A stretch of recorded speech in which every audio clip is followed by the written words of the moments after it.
Di dalam kehidupan, dunia tidak peduli kamu pintar ataupun berbakat, tapi dunia butuh sebuah keterampilan. Keterampilan sendiri berasal dari kata terampil, yang berarti cakap dalam menyelesaikan tugas, mampu dan cekatan. Tapi keterampilan juga bisa diartikan sebagai kemampuan manusia dalam menggunakan pikiran, ide, dan kreativitas untuk mengubah dan menciptakan sesuatu yang bernilai. Yang artinya mampu melihat sebuah peluang atau ide dari pikiran itu sendiri untuk menciptakan realita. Yang dimana itu membutuhkan skill-skill khusus yang tidak hanya soal pengetahuan saja, tapi ada hal yang lebih dari itu. Bahkan orang pintar ataupun cerdas sekalipun akan kalah dengan orang yang terampil dan cerdik.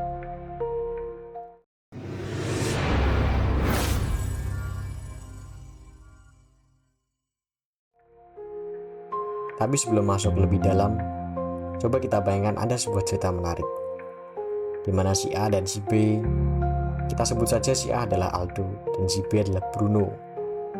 Mereka ini berasal dari universitas yang sama.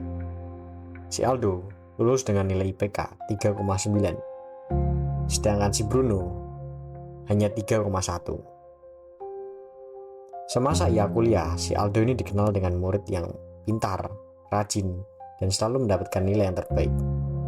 Sedangkan si Bruno hanyalah murid biasa yang pandai bergaul dan berkomunikasi.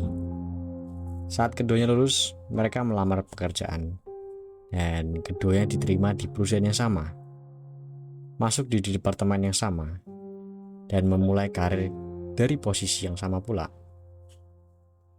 Sampai kemudian 6 bulan pertama berjalan. Si Aldo unggul dalam laporan analisa. Ia teliti, cepat, dan nyaris tanpa kesalahan. Tapi di luar itu ia selalu tertutup. Saat rapat tim, ia lebih memilih diam.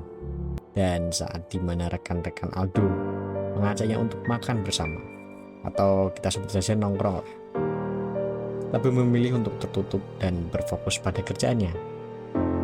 Bahkan saat diberi tambahan tanggung jawab, ia menyelesaikannya sendiri tanpa koordinasi. Berbeda halnya dengan si Bruno. Mungkin ia tak setajam Aldo dan serajin Aldo, namun memang dari awal ia pandai bergaul dan berkomunikasi.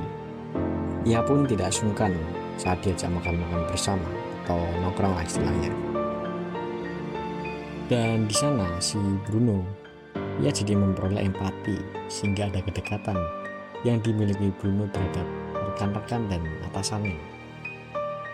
Bahkan saat tim deadlock atau mengalami kebuntuan, si Bruno ini bisa mengusulkan jalan tengah.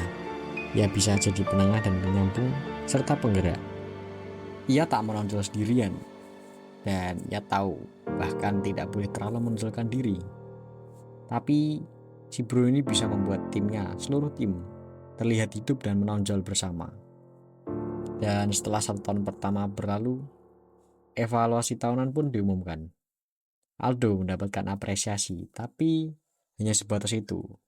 Sedangkan si Bruno justru dipromosikan untuk naik jabatan.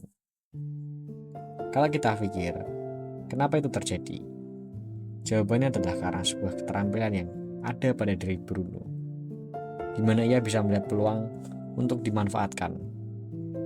Dan tidak hanya cerita itu saja, bahkan cerita serupa pun dari tokoh terkenal seperti Nikola Tesla dan Thomas Alva Edison. Ini membuktikan bahwa merekalah yang terampil dan cerdik yang bisa menang dalam kehidupan. Yang dimana kita tahu bahwa Thomas Alva Edison adalah salah satu orang kaya pada masanya. Berbeda dengan Nikola Tesla yang hanya seorang ilmuwan jenius dengan karya hebat serta kecerdasannya. Namun ia meninggal dunia dalam keadaan miskin dan sengsara. Ia meninggal dalam sebuah kamar hotel.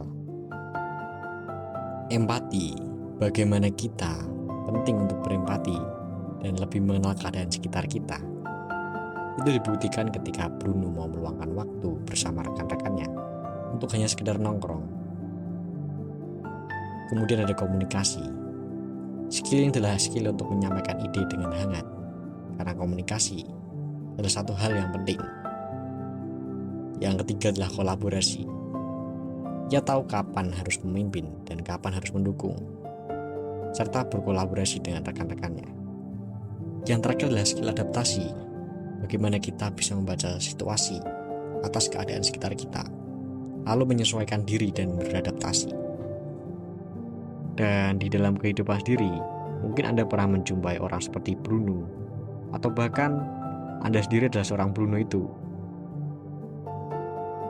Dan kita tidak bisa hanya mengandalkan kepintaran diri kita sendiri. Penting yang namanya sebuah keterampilan, apalagi komunikasi. Terutama cara penyampaian kita, bagaimana kita membuat cara penyampaian kita lebih persuasi. Dimana saat kita sudah mengetahui keadaan sekitar kita perlu yang saatnya masuk untuk menjual diri kita seolah kita dibutuhkan. Ini disebut dengan personal branding, untuk membuat diri kita terlihat dan dibutuhkan. Buat kalian yang ingin beli e-book dan ingin menambahkan wawasan serta pengetahuan kalian bisa cek link yang ada di deskripsi. Di sana ada 99 paket lengkap e-book yang akan mengajarkan kalian dalam keterampilan kehidupan. So, buruan, tunggu apa lagi? Dan jika kalian suka dengan video ini, jangan lupa tinggalkan like dan subscribe agar kalian tidak tertinggal video terbaru. Serta jangan lupa kalian share ke teman-teman kalian agar memperoleh manfaat yang sama. Akhir kata, terima kasih.